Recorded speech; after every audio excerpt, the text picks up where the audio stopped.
Hello friends, welcome to Rajneet medical education. इस lecture में हम डिस्कस करेंगे SIADH versus DI। So SIADH क्या है? SIADH है syndrome of inappropriate anti diuretic hormone और DI मतलब डायबिटीज इंसिपिडस। सो दोनों के बीच के डिफरेंस को हम इस वीडियो में समझेंगे। Now SIADH and diabetes insipidus दोनों ही एंडोक्राइन चैप्टर के डिसऑर्डर हैं। तो ये जो दोनों डिसऑर्डर्स हैं ये ADH पर बेस्ड है, एंटी डायूरेटिक हार्मोन पर। तो SIADH क्या होता है? SIADH है syndrome of inappropriate anti diuretic hormone secretion. तो SIADH में जो एंटी डायूरेटिक हार्मोन है वो बहुत ज़्यादा अमाउंट में रिलीज होता है। डायबिटीज इंसिपिडस में क्या होता है? डायबिटीज इंसिपिडस में ये जो ADH है एंटी डायूरेटिक हार्मोन, या तो ये बहुत कम अमाउंट में रिलीज होता है या फिर जो किडनीज है इसके लिए रिस्पॉन्ड नहीं करती। यहाँ पर जो डायबिटीज़ इंसिपिडस है इसको आप डायबिटीज़ मेलाइटस से कंफ्यूज मत होना। यहाँ पर शुगर का कोई रोल नहीं है, ब्लड ग्लूकोज का कोई रोल नहीं है। डायबिटीज़ का मतलब होता है एक्सेसिव यूरिनेशन। तो यहाँ पर जो एक्सेसिव यूरिनेशन है वो ADH की कमी की वजह से होता है, या फिर ADH किडनीज हैं वो ADH के लिए रिस्पॉन्ड नहीं कर रही। तो इंसिपिडस का मतलब होता है टेस्टलेस, मतलब यहाँ पर ग्लूकोज का कोई रोल नहीं है। नाउ ADH क्या होता है? हाइपोथैलेमस ADH को प्रोड्यूस करता है, एंटी डायूरेटिक हार्मोन को। इसको और क्या बोलते हैं? वैसोप्रेसिन भी बोलते हैं ADH को। एंटी डायूरेटिक हार्मोन, एंटी का मतलब होता है अगेंस्ट, डायूरेसिस का मतलब होता है एक्सेसिव यूरिनेशन।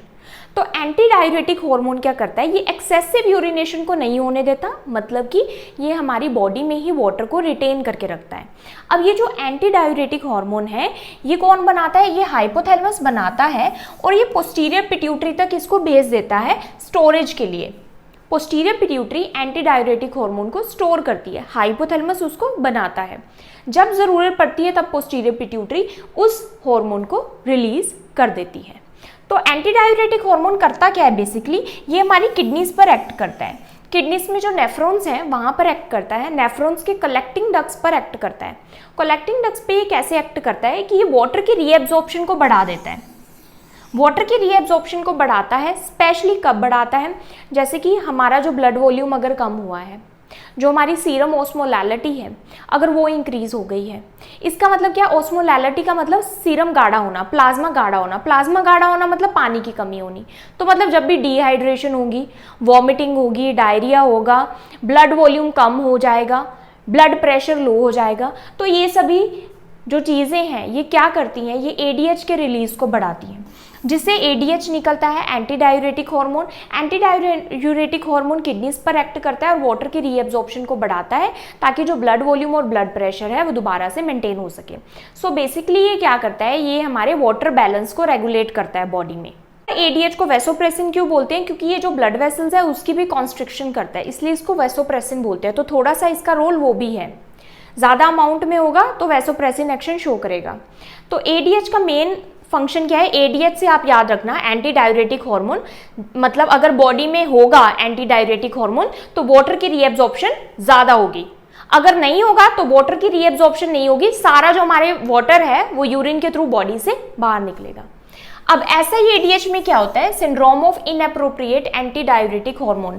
इनएप्रोप्रिएट मतलब इनएप्रोप्रिएट अमाउंट में एंटी डायूरेटिक हार्मोन रिलीज होता है या फिर इंक्रीज अमाउंट में एंटी डायूरेटिक हार्मोन रिलीज होता है। तो इसमें क्या होता है?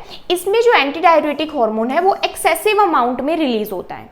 सिंड्रोम ऑफ SIADH में एक्सेसिव अमाउंट में एंटी डायूरेटिक हार्मोन रिलीज होता है। इसी का ऑपोजिट डायबिटीज इंसिपिडस में जो एंटी डायूरेटिक हार्मोन है वो इनएडिक्वेट या फिर इनइफेक्टिव ADH होता है। इनएडिक्वेट मतलब कि या तो ये जो हाइपोथैलेमस है वो प्रोड्यूस नहीं कर रहा या फिर पिट्यूटरी ग्लैंड से रिलीज नहीं हो रहा ADH। इनइफेक्टिव का मतलब है कि अगर प्रोड्यूस भी हो रहा है तो ये जो किडनीज हैं ये उसके लिए रिस्पॉन्ड नहीं कर रही किसी वजह से। वो अभी हम आगे पढ़ेंगे कोजेस क्या है। तो एक डिफरेंस क्लियर, SIADH में ज़्यादा ADH, डायबिटीज इंसिपिडस में ADH कम, या फिर अगर प्रोड्यूस भी हो रहा है तो किडनीज उसके लिए रिस्पॉन्ड नहीं कर रही। अब अगर ADH ज़्यादा होगा तो क्योंकि ADH क्या करता है? वाटर की रीएब्जॉर्प्शन करता है, तो हमारी बॉडी बहुत ज़्यादा वाटर को रिटेन करने लग जाएगी, जिससे क्या होगा? फ्लूइड ओवरलोड, हमारी जो वॉल्यूम है ब्लड वॉल्यूम वो इंक्रीज हो जाएगा, फ्लूइड ओवरलोड हो जाएगा, बॉडी में बहुत ज़्यादा पानी हो जाएगा। इसी का ऑपोजिट अगर ADH नहीं होगा तो क्या होगा? बहुत ज्यादा पानी हमारी बॉडी से निकल जाएगा। तो too much water loss through urine, urine के थ्रू वाटर हमारी बॉडी से बाहर जाएगा। अब ऐसा ही एडीएच में अगर बहुत ज्यादा पानी रिटेन होगा तो क्या होगा, प्लाज्मा ऑस्मोलैलिटी क्या होगी, डिक्रीज हो जाएगी। ऑस्मोलैलिटी मैंने आपको क्या समझाया था, ऑस्मोलैलिटी मतलब कॉन्सेंट्रेशन, मतलब गाढ़ापन। तो ऑस्मोलैलिटी हमारा जो प्लाज्मा है, अगर उसमें पानी ज्यादा भर जाएगा तो उसकी जो ऑस्मोलैलिटी है वो डिक्रीज हो जाएगी, मतलब वो गाढ़ा तो रहेगा नहीं, डाइल्यूटेड रहेगा बहुत ज्यादा। तो इसलिए इसमें क्या होगी, प्लाज्मा ऑस्मोलैलिटी लो होगी। इसी का ऑपोजिट, क्योंकि एडीएच डायबिटीज इंसिपिडिस में है नहीं, तो सारा पानी तो बॉडी से बाहर जा रहा है, तो हमारे जो प्लाज्मा है उसके पास पानी नहीं है, तो प्लाज्मा क्या होगा, गाढ़ा हो जाएगा। तो इसलिए प्लाज्मा ऑस्मोलैलिटी इसमें क्या रहेगी, हाई रहेगी। अब ऐसा ही एडीएच में, क्योंकि बॉडी में वाटर रह रहा है, बॉडी से बाहर वाटर नहीं जा रहा, तो यूरिन आउटपुट क्या होगा, कम होगा। यूरिन आउटपुट क्या होगा, लो होगा। तो यूरिन कैसा आएगा, कॉन्सेंट्रेटेड यूरिन आएगा, उसमें पानी की कमी होगी। अब डायबिटीज इंसिपिडिस में क्योंकि बॉडी में वाटर नहीं रह रहा, सारा पानी कहाँ जा रहा है, ये लॉस्ट हो रहा है बॉडी से, किसके थ्रू, यूरिन के थ्रू। तो यूरिन आउटपुट क्या होगा, हाई होगा। यूरिन आउटपुट हाई होगा, यूरिन बहुत ज्यादा डाइल्यूटेड जाएगा। ओके, तो ये मेन डिफरेंस है। अब हम इसके पढ़ते हैं कॉजेज, क्यों ऐसा होता है। अब देखो, सबसे पहले हम बात करते हैं SIADH की, जिसमें एंटी डाययूरेटिक हार्मोन बहुत ज्यादा प्रोड्यूस हो रहा है। तो कोई भी, अगर हो सकता है कि हाइपोथैलेमस और पिट्यूटरी ग्लैंड बहुत ज्यादा रिलीज कर रही है, हाइपोथैलेमस बहुत ज्यादा प्रोड्यूस कर रहा है ADH को, ये इसका रीजन हो सकता है। वो कब हो सकता है कि अगर ब्रेन में कोई इंजरी हुई है, स्ट्रोक हुआ है, ट्रॉमा हुआ है, ओके, तो इन केसेस में, या फिर कोई इन्फेक्शन है जैसे कि मेनिंजाइटिस, ब्रेन का कोई इन्फेक्शन है, एंसेफेलाइटिस, ओके, तो ये कंडीशन क्या करेंगी, ब्रेन से ज्यादा, हाइपोथैलेमस से ज्यादा ADH प्रोड्यूस हो रहा है इस केसेस में।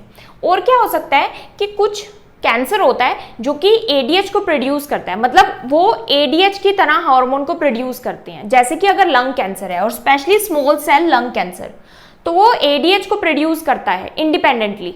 हाइपोथैलेमस तो ADH को बनाता ही है, बट अगर स्मॉल सेल लंग कैंसर होता है तो क्या होता है, ये लंग कैंसर भी अलग से, ये कैंसर सेल्स क्या करते हैं, ADH को प्रोड्यूस करते हैं।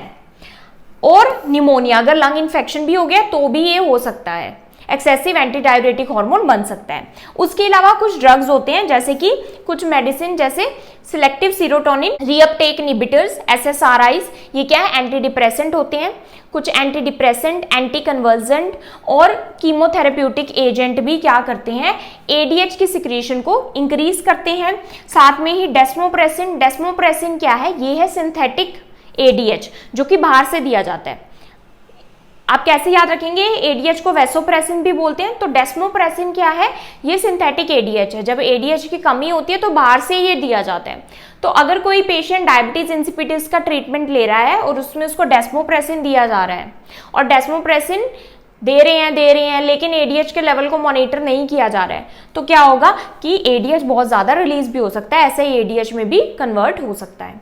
अब डायबिटीज इंसिपिडिस के कॉजेज क्या होते हैं, इसमें क्या हो रहा है, ADH बन नहीं रहा। जब ADH बनता नहीं है तब हम उसको बोलते हैं सेंट्रल डायबिटीज इंसिपिडस, या फिर न्यूरोजेनिक डायबिटीज इंसिपिडस भी बोलते हैं। इसमें क्या होता है कि हाइपोथैलेमस या फिर पिट्यूटरी ग्लैंड से क्या है, ADH बन ही नहीं रहा, रिलीज ही नहीं हो रहा। तो वो कब हो सकता है, देखो, ADH नॉट प्रोड्यूस, हाइपोथैलेमस या फिर पिट्यूटरी डैमेज है जब, इस केसेस में भी ADH कब नहीं बनेगा, या तो हाइपोथैलेमस पिट्यूटरी डैमेज हो गया, अगेन कोई भी कैंसर हो सकता है, स्ट्रोक, ट्रॉमा, ये सभी केसेस क्या कर सकते हैं, डैमेज कर सकते हैं ब्रेन को, हाइपोथैलेमस को, जिससे ADH नहीं बनेगा। दूसरा होता है अगर ADH बन रहा है लेकिन किडनीज उसके लिए रिस्पॉन्ड नहीं कर रही, वो होता है नेफ्रोजेनिक, नेफ्रो मतलब किडनीज। तो किडनीज से रिलेटेड जब कोज होता है तो क्या होता है, वो नेफ्रोजेनिक डायबिटीज इंसिपिडस होता है, जब ADH तो प्रॉपर अमाउंट में बन रहा है लेकिन किडनीज उसको रिसीव नहीं कर रही, उसके लिए रिसेप्टर्स नहीं है उसके पास, या फिर कोई डैमेज हो गया किडनीज में जिसकी वजह से वो उसके लिए रिस्पॉन्ड नहीं कर रही। तो किडनीज ADH के लिए रिस्पॉन्ड कब नहीं करती, कोई भी क्रॉनिक कंडीशन है, CKD है, कोई और क्रॉनिक कंडीशन है जो कि किडनीज को अफेक्ट कर रही है, तो किडनीज प्रॉपर फंक्शन नहीं कर रही और ADH के लिए रिस्पॉन्ड नहीं कर रही। कुछ ड्रग्स भी होती हैं अगेन, जैसे कि डेक्लोमाइसिन।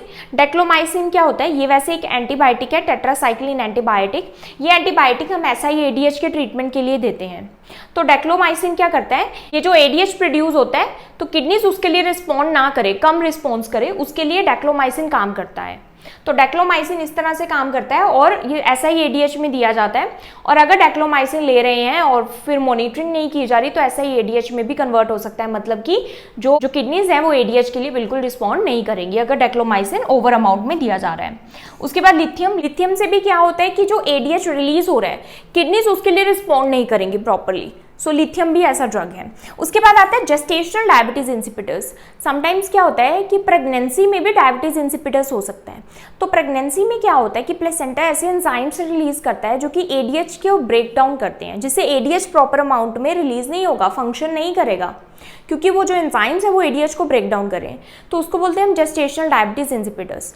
अब ये इस केस में क्या होता है कि जैसे ही प्रेगनेंसी ओवर होगी, प्रेगनेंसी फिनिश हुई, उसके बाद ये नॉर्मल हो जाता है।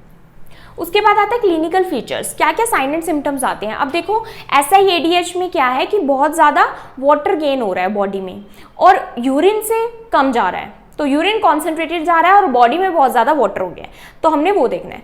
तो लो यूरिन आउटपुट होगा, कॉन्सेंट्रेटेड और डार्क यूरिन आएगा। ओके इसके अलावा थर्स्ट, प्यास लग भी सकती है, नहीं भी लग सकती, बट यूजुअली इसमें थर्स्ट इतनी नहीं लगती। देन उसके बाद क्योंकि वाटर बॉडी में ही रिटेन हो रहा है तो वेट गेन होगा या फिर फ्लूइड रिटेंशन हम कह सकते हैं। अब जब भी फ्लूइड रिटेन होता है बॉडी में, क्योंकि फ्लूइड बॉडी से बाहर नहीं जा रहा, यूरिन आउटपुट कम है, तो फ्लूइड जब बॉडी में रिटेन होगा तो क्या होगा, सोडियम का लेवल कम हो जाएगा। क्योंकि देखो सोडियम तो उतना ही है, पानी बॉडी में ज़्यादा हो गया है, तो सोडियम उतना है, पानी ज़्यादा हो गया है, इस कंडीशन को हम क्या बोलते हैं, डाइल्यूशनल हाइपोनेट्रीमिया, या फिर हम क्या बोल सकते हैं, यूओलिमिक हाइपोनेट्रीमिया। तो वॉल्यूम जो है वो ज़्यादा हो गया है फ्लूइड का, जिसकी वजह से सोडियम का लेवल कम हो गया है। तो ऐसा ही एडीएच में सोडियम का लेवल कम होगा, वेरी इंपॉर्टेंट, हाइपोनेट्रीमिया होगा, जिसके साइंस क्या आते हैं, कंफ्यूजन हो सकता है, सीजर्स आ सकते हैं। उसके अलावा क्योंकि फ्लूइड रिटेन हो रहा है तो ब्लड प्रेशर हाई जा सकता है। नाउ इसका ऑपोजिट डायबिटीज इंसिपिटस में क्या होगा, यहाँ लो यूरिन आउटपुट था, यहाँ क्योंकि एडीएच नहीं है बॉडी में तो वाटर सारा बाहर जाएगा, तो यूरिन आउटपुट हाई होगा। और कितना हाई होगा, 4 to 24 लीटर पर डे एक पर्सन डायबिटीज इंसिपिटस का यूरिन आउटपुट उसका हो सकता है, 4 to 24 litre in a day. Urine कैसा होगा, डाइल्यूट होगा, क्लियर होगा। यहाँ पर क्या था, कॉन्सेंट्रेटेड था, डार्क था। अब थर्स्ट उसको लगेगी, अब क्योंकि वाटर तो बॉडी में नहीं रहा तो अब प्यास लगेगी, उसके लिए कॉप अप करेगा पर्सन, तो पॉलीडिप्सिया होगा, इसमें एक्सेसिव थर्स्ट लगेगी, एक्सेसिव थर्स्ट। पॉलीयूरिया है इसमें डायबिटीज इंसिपिटस में, एंड पॉलीडिप्सिया है, एक्सेसिव थर्स्ट है।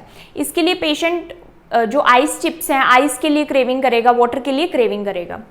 इसमें वेट लॉस होगा, डिहाइड्रेशन होगी प्रॉपर, क्योंकि सारा जो वाटर है वो बाहर जा रहा है बॉडी से, तो वो वेट लॉस भी होगा और साथ में ही डिहाइड्रेशन भी होगी। डिहाइड्रेशन के साइंस भी आएंगे, ड्राई म्यूकस मेम्ब्रेन भी होगी। उसके साथ साथ लो बीपी होगा, क्योंकि डिहाइड्रेशन है, वाटर नहीं है बॉडी में, और हार्ट रेट हाई रहेगा। ये किसके साइन है, ये डिहाइड्रेशन के ही साइंस हैं। तो हार्ट रेट हमारा हाई रहता है एज अ कॉप अप, क्योंकि बीपी लो है, ब्लड वॉल्यूम कम है बॉडी में।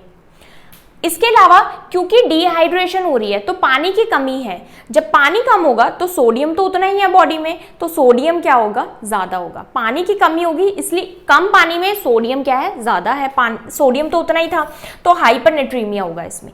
इसमें क्या हो रहा था, डाइल्यूशन की वजह से हाइपोनेट्रीमिया हो रहा था, इसमें डिहाइड्रेशन की वजह से हाइपरनेट्रीमिया हो रहा है, फ्लूइड लॉस की वजह से, जिसके साइंस क्या होंगे, इरिटेबिलिटी होगी और लेथार्जी होगी।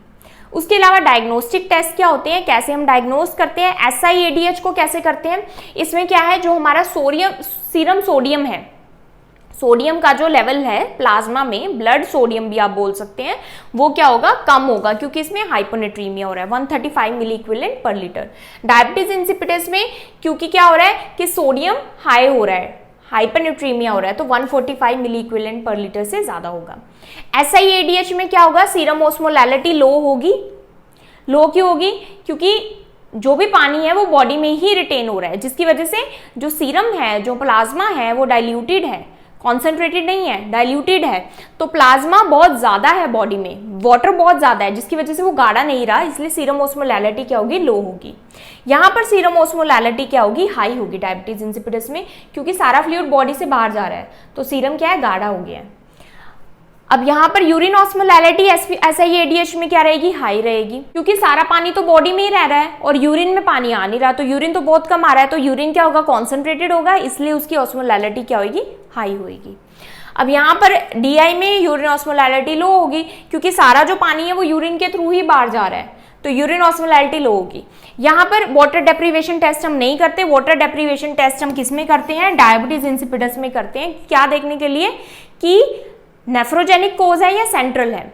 सेंट्रल मतलब कि ब्रेन में डैमेज है जिसकी वजह से ADH नहीं बन रहा, या फिर नेफ्रोजेनिक है कि किडनीज उसके लिए रिस्पॉन्ड नहीं कर रही, बन तो रहा है ADH। तो इसमें क्या किया जाता है कि पहले तो पेशेंट को वाटर नहीं दिया जाता, तो इसलिए इसको वाटर डेप्रीवेशन बोलते हैं। जब पानी नहीं देंगे तो अगर डायबिटीज इंसिपिडस है तो क्या होगा, तब भी यूरिन आउटपुट बहुत ज्यादा होगा। पानी नहीं दे रहे फिर भी यूरिन आउटपुट ज्यादा है, जबकि नॉर्मली क्या होना चाहिए, जब हमको पानी नहीं मिलता तो यूरिन आउटपुट हमारा कम हो जाता है, क्योंकि बॉडी को क्या है कि वाटर को रिटेन करके रखना है ताकि डिहाइड्रेशन ना हो। लेकिन डायबिटीज इंसिपिडस में क्या है, ADH नहीं है या फिर किडनीज उसके लिए रिस्पॉन्ड नहीं कर रही, इसलिए चाहे हम वाटर ना भी दे तब भी पेशेंट का यूरिन बहुत ज्यादा डाइल्यूटेड होगा, बहुत ज्यादा यूरिन अमाउंट आएगा। तो पहले हम वाटर डेप्रीवेशन करते हैं जिससे हमको क्लियर हो जाता है कि ADH में कुछ प्रॉब्लम है। उसके बाद हम क्या करते हैं, उसके बाद हम डेस्मोप्रेसिन देते हैं। डेस्मोप्रेसिन क्या है, सिंथेटिक ADH जो कि बाहर से दे रहे हैं, तो डेस्मोप्रेसिन ADH ही है मान लो। तो जब हमने डेस्मोप्रेसिन दिया तो क्या होना चाहिए, अगर तो सेंट्रल डायबिटीज इंसिपिडस है, मतलब कि ADH प्रोड्यूस ही नहीं हो रहा, तो ADH देंगे तो क्या होगा कि यूरिन का अमाउंट कम हो जाएगा, क्योंकि ADH नहीं बन रहा सेंट्रल डायबिटीज इंसिपिडस में, राइट। अगर ब्रेन में कोई प्रॉब्लम है, हाइपोथैलेमस पिट्यूटरी ग्लैंड में कोई प्रॉब्लम है जिसकी वजह से ADH नहीं बन रहा था, तो अगर बाहर से ADH दे देंगे तो क्या होगा कि यूरिन का अमाउंट कम हो जाएगा, नॉर्मल हो जाएगा पेशेंट। यूरिन का जो बहुत ज्यादा अमाउंट आ रहा है, यूरिन ऑस्मोलैलिटी लो हो रही है, वो क्या हो जाएगा, नॉर्मल हो जाएगा।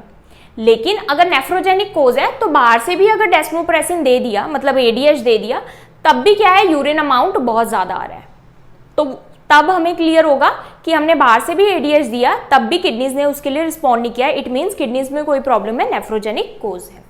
उसके बाद इसकी मैनेजमेंट कैसे करते हैं, सबसे पहले SiADH की बात करते हैं, क्योंकि उसमें फ्लूइड बहुत ज्यादा हो रहा है बॉडी में, तो हमने फ्लूइड की रिस्ट्रिक्शन इसमें करी जाती है। फ्लूइड रिस्ट्रिक्शन कितना किया जाता है, 800 to 1000 ml, मतलब 1 लीटर पर डे, इससे ज्यादा फ्लूइड नहीं देना। अब फ्लूइड में कई चीजें आती हैं, जैसे कॉफी, जूस, सब कुछ जितना भी फ्लूइड है वो रिस्ट्रिक्ट किया जाता है। इसके साथ साथ हम डेली वेट को मॉनिटर करेंगे और यूरिन आउटपुट को भी मॉनिटर करना है साथ साथ। अब क्योंकि यहाँ पर सोडियम की क्या हो रही है, सोडियम की यहाँ पर कमी हो रही है, क्योंकि फ्लूइड बहुत ज्यादा हो रहा है ना बॉडी में, तो सोडियम डाइल्यूट हो गया, जिससे डाइल्यूशनल हाइपोनेट्रीमिया हो गया। तो सोडियम की कमी के कारण हम क्या देते हैं, हाइपरटोनिक सेलाइन देते हैं। हाइपरटोनिक सेलाइन जैसे कि 3% NaCl देते हैं फॉर सीवियर हाइपोनेट्रीमिया। इससे क्या होता है कि जो फ्लूइड है वो भी सारा वस्कुलर सिस्टम में आ जाता है, और इसके साथ साथ हम क्या देते हैं, लूप डायूरेटिक भी देते हैं। लूप डायूरेटिक जैसे कि फ्रूसिमाइड, जिसको लेसिक्स भी बोलते हैं, तो ये हम किसके साथ देते हैं, हाइपरटोनिक सेलाइन के साथ देते हैं। जिससे क्या होगा, क्योंकि फ्लूइड बढ़ रहा है ना बॉडी में, तो हम सेलाइन दे रहे हैं। सेलाइन हम किसके लिए दे रहे हैं, सोडियम को ठीक करने के लिए, लेकिन साथ साथ सेलाइन क्या है, फ्लूइड है, तो फ्लूइड भी ज्यादा हो सकता है बॉडी में, तो इसलिए साथ साथ लूप डायूरेटिक भी देते हैं, ताकि जो फ्लूइड है वो बाहर भी जाता रहे बॉडी के, और सोडियम जो है वो करेक्ट होता रहे। साथ में सॉल्ट की टैबलेट्स भी दे सकते हैं सोडियम को करेक्ट करने के लिए, लेकिन हमें क्या ध्यान रखना है, सोडियम का जो लेवल है वो कॉन्टिन्यूसली मॉनिटर करना है, ताकि क्या अभी हाइपोनेट्रीमिया को ट्रीट कर रहे हैं, हाइपरनेट्रीमिया ना हो जाए। और साथ में ही जब हम लूप डायूरेटिक्स देते हैं तो हम क्या देखते हैं कि जो पोटेशियम है उसका लेवल भी देखते हैं, क्योंकि ये पोटेशियम को भी बॉडी से बाहर निकालता है। अब इसका जो मेडिकेशन जो हम देते हैं वो देते हैं ADH एंटागोनिस्ट, मतलब जो ADH के अगेंस्ट काम करते हैं। तो उसमें क्या आता है, डेक्लोमाइसिन एंड टोल्वेप्टन। डेक्लोमाइसिन मैंने पहले बताया ये एक एंटीबायोटिक है, लेकिन हम इसको एंटीबायोटिक की तरह ट्रीट करने की जगह हम यहाँ पर इसको ADH एंटागोनिस्ट की तरह ट्रीट करते हैं, तो जो किडनीज इससे रिस्पॉन्ड करती है वो रिड्यूस हो जाता है। उसके अलावा हम क्या करें, न्यूरोलॉजिकल स्टेटस देखेंगे पेशेंट का, जो हाइपोनेट्रीमिया के जो साइंस है वो मॉनिटर करते रहना है, हाइपोनेट्रीमिया को ट्रीट करना है, और हाइपोनेट्रीमिया के साइंस को भी मॉनिटर करना है कि पेशेंट ज़्यादा ही मतलब सोडियम ठीक ना हो जाए, ज़्यादा ही ओवर ना चला जाए। अब डायबिटीज इंसिपिडस में क्या है, क्योंकि इसमें क्या है कि फ्लूइड जो है वो कम है बॉडी में, सारा बाहर जा रहा है यूरिन के थ्रू, तो हमको एडिक्वेट फ्लूइड इनटेक देना है पेशेंट को, डिहाइड्रेशन प्रिवेंट करनी है। अब अगर सेंट्रल कोज है, अगर सेंट्रल डायबिटीज इंसिपिडस है, मतलब कि जो हाइपोथैलेमस है और पिट्यूटरी है वहां से एडीएच रिलीज नहीं हो रहा या बन नहीं रहा, तो हम बाहर से एडीएच दे देंगे, जिसको हम क्या बोलते हैं, डेस्मोप्रेसिन। अब नेफ्रोजेनिक है, अगर किडनीज बीमार हैं, वो रिस्पॉन्ड नहीं कर रही एडीएच के लिए, तो हमको अंडरलाइन कोज को ट्रीट करना पड़ेगा, चाहे वो सीकेडी है या कोई और प्रॉब्लम है, उसको ट्रीट करना पड़ेगा। इसके साथ साथ हम क्या देते हैं, थायजाइड डायूरेटिक प्लस इंडोमेथासिन। अब इंडोमेथासिन क्या है, ये एनसैड्स है, non steroidal anti inflammatory drugs. यहाँ पर थायजाइड डायूरेटिक देते हैं। अब डायूरेटिक आप कहोगे ये तो यूरिन आउटपुट को और बढ़ाता है, लेकिन यहाँ पर एक क्या होता है, यहाँ पर एक पैराडॉक्सिकल इफेक्ट होता है। जब हम थायजाइड डायूरेटिक और इंडोमेथासिन साथ में देते हैं तो ये यूरिन आउटपुट को समहाउ रिड्यूस करता है और साथ में ही जो एडीएच का इफेक्ट है किडनी पर उसको बढ़ा देता है। तो ये एक पैराडॉक्सिकल इफेक्ट है कि यूजुअली अगर हम थायजाइड डायूरेटिक देंगे तो क्या होता है कि यूरिन आउटपुट इंक्रीज होता है, लेकिन थायजाइड डायूरेटिक प्लस इंडोमेथासिन हम अगर नेफ्रोजेनिक डायबिटीज इंसिपिडस के कोज में देते हैं तो उसका ऑपोजिट और अच्छा इफेक्ट आता है। देन आता है लो सोडियम डाइट, और साथ में ही क्योंकि यहाँ पर क्या हो रहा है कि सोडियम का लेवल इंक्रीज हो रहा है डिहाइड्रेशन की वजह से, तो हमको सोडियम को रेस्ट्रिक्ट करना है, लो सोडियम डाइट देनी है, सोडियम लेवल को मॉनिटर करना है और डिहाइड्रेशन के साइंस को भी साथ साथ मॉनिटर करते रहना है, क्योंकि इसमें पेशेंट को क्या हो रहा है, डिहाइड्रेशन हो रही है। सो आई होप आपको एक बेसिक डिफरेंस SIADH और डायबिटीज इंसिपिडस में क्लियर हुआ होगा। अगर आपको डिटेल वीडियो देखनी है तो वो भी मैंने एक सेपरेट लेक्चर्स SIADH और डायबिटीज इंसिपिडस पर बनाया है। I hope you understood this video. Please like, subscribe and share to my channel. Thank you for watching.